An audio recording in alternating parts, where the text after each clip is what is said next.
This is my low-end laptop. I've been doing a series of videos on this on my channel, trying to optimize Windows, tweak all my settings, and try and get the best FPS I possibly can on this system. I've done a series of videos on this laptop, so if you want to check that out, I'll leave a link to the playlist in the description down below. But in this video, we're going to be continuing on from that, and we're going to be trying to boost the FPS of this system. We try some new Windows settings that I've been trying out, optimizing our registry, cleaning out temp folders, and just general maintenance and settings on this computer. We're then going to see how much FPS this gets with a new PvP client, and we're also going to be trying out Bedrock Edition and seeing how that runs on a low-end system. If you're new around here, make sure to leave a like on this video and subscribe if you're new. And yeah, without further ado, let's get into the video. Alright, so here we are on the low-end laptop. Now in some of my previous videos, I've done various different optimizations on this computer. But yeah, we're running Atlas OS on this laptop right now, which is a really stripped down version of Windows. There's hardly any background processes. And yeah, it's really good for gaming. So let's go ahead and open up Minecraft and see what we're working with here. Alright, so I've just opened up Minecraft 1.8.9 on my low-end laptop. We're going to start off with 1.8.9 because I know it's quite a popular version for people that do Hypixel and PvP and that kind of stuff. So yeah, let's just go into full screen here. And as you may have noticed, guys, I've finally got Msi Afterburner. So you can finally see the FPS here, CPU and GPU usage, and my RAM usage. And yeah, it's a lot better than just pressing the regular F3 and then getting all of this junk on your screen. So yeah, thank you to all the people in the comments that told me to check this out. It's really useful. But yeah, as you can see from our FPS at the top, we're not getting the best FPS really. We're getting about 30 FPS, which is quite good for some people, but I want to try and get some more. Try and get this more playable. It feels really choppy and laggy right now. So yeah, let's see what we can do. So one of the easiest things that you can do is you can go to your settings, just your standard Windows settings, go to the gaming section, and you can turn on the game mode. Make sure it's not game bar, that's not very good for FPS. But turn on game modes. This basically optimizes Windows for gaming. It's a bit hit or miss. It might work for you, it might not. But yeah, as you can see, it optimizes your PC for play. And yeah, it's just a good little setting to have on if you're doing a lot of gaming on your low-end computer. Another thing we can do is press Windows key R and type in temp, like that.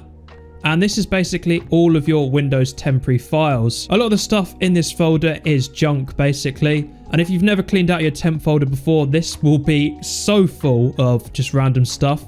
This is a pretty fresh installation of Windows and I've already got some stuff here. So if we delete this out of our temp folder, then this should free up space and hopefully make our PC run smoothly and more optimized. Also, it might be an obvious one, but just make sure to empty your recycle bin every once in a while. Especially since we deleted all those temporary files. Make sure to clean your recycle bin after doing that. And yeah, should make your PC run nice and smooth. If you have got a hard drive in your computer, I wouldn't suggest this for an SSD because it probably will damage it. But you can go through and defragment your hard drive. So yeah, you just go here and then just click optimize. I wouldn't do this if you've got an SSD because I think it does damage them. But yeah, disk defragmenting is a really good option if you've got a low-end PC with a slow hard drive. Now, another thing we can do is something I haven't actually seen in a lot of FPS guide videos like this, and that is messing around with the Windows registry. Now, you've got to be really careful when you do this, so make sure you guys follow exactly what I do. But yeah, there's a couple of tweaks in there that we can do to try and get our PC running better. So to go to regedit, again, press Windows key R. And just type in regedit like this. So now we're in regedit, go and double click on HKey local machine, go to software, go to Microsoft, scroll all the way down until you find Windows NT. Here it is here. Go to current version and then scroll all the way down until you find multimedia. Here it is. And then go to system profile. And here we go. Here are a couple of keys that we need to change. So the first one is network throttling. Double click on that. And then change the value in this to 8 Fs. 1, 2, 3, 4, 5, 6, 7, 8. There we go.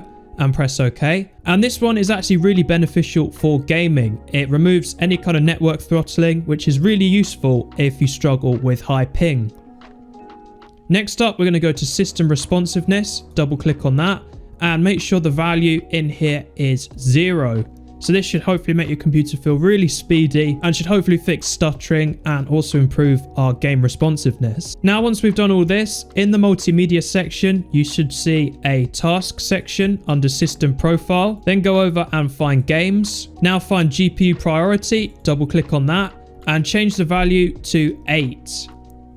And press OK. Now just find the one that says priority, double click on that and make sure that is on 6.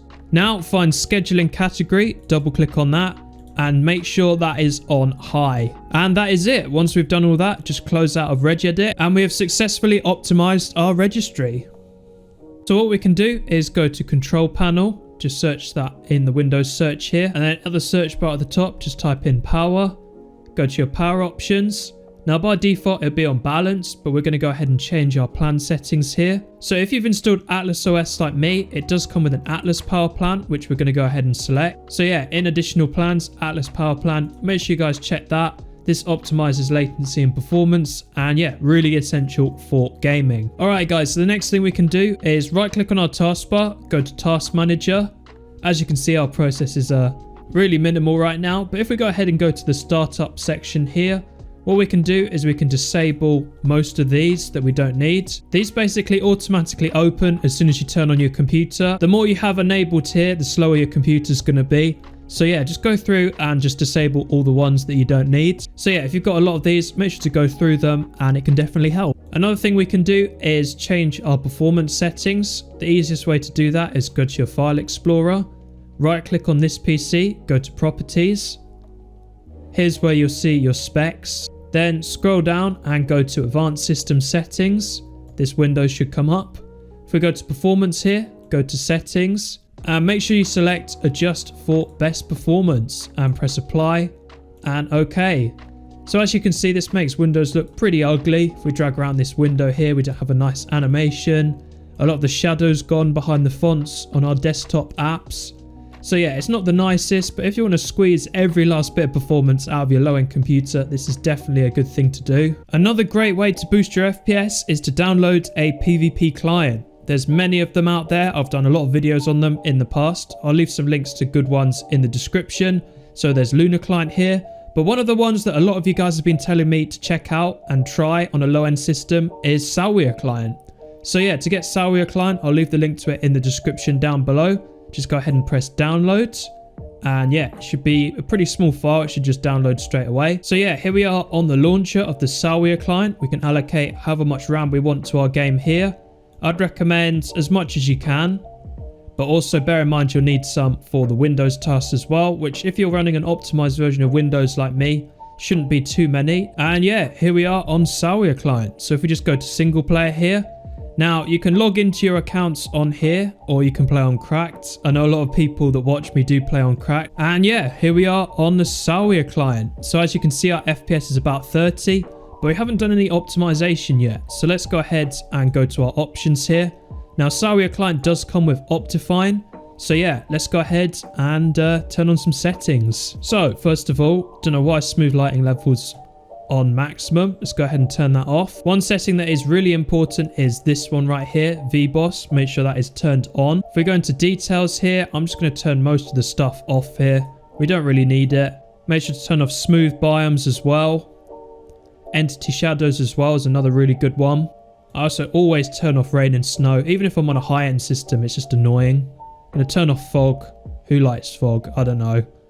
Put the trees on fast and turn off the clouds. Alright, so that's pretty good for the details settings. If we go to animations here, just turn them all off apart from maybe the flames and maybe potions as well. Rest of it you don't really need. Make our connected text, turn off connected textures, custom sky, we'll just have that off. Entity models as well, turn that off. Turn off anti-aliasing and leave all of this really on the standard settings. If we go into our performance settings here, make sure fast math is turned on. Fast render is a bit of a questionable one. I would suggest turning it on and seeing if it makes a difference. Otherwise, leave it off. I'm just going to see what it's like with it on.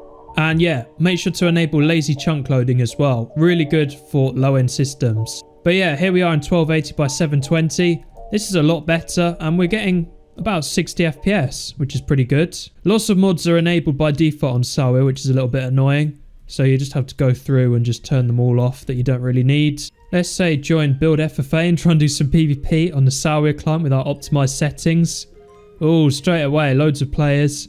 Not the best. PvP. Oh, that is laggy. That is really laggy. One thing that might not seem very logical is actually playing on 4 render distance rather than 2 tiny. The reason for that I actually saw in a comment on one of my videos, and it's something I tried, and if we just put it on, look at our FPS, it's just so much smoother. So yeah, I definitely recommend doing that if you've been playing on 2 tiny all this time. Hey, we got a kill. We got a kill. This is so much better already. Alright, so just open up Minecraft now and look at our FPS. 200 FPS we were getting just a minute ago.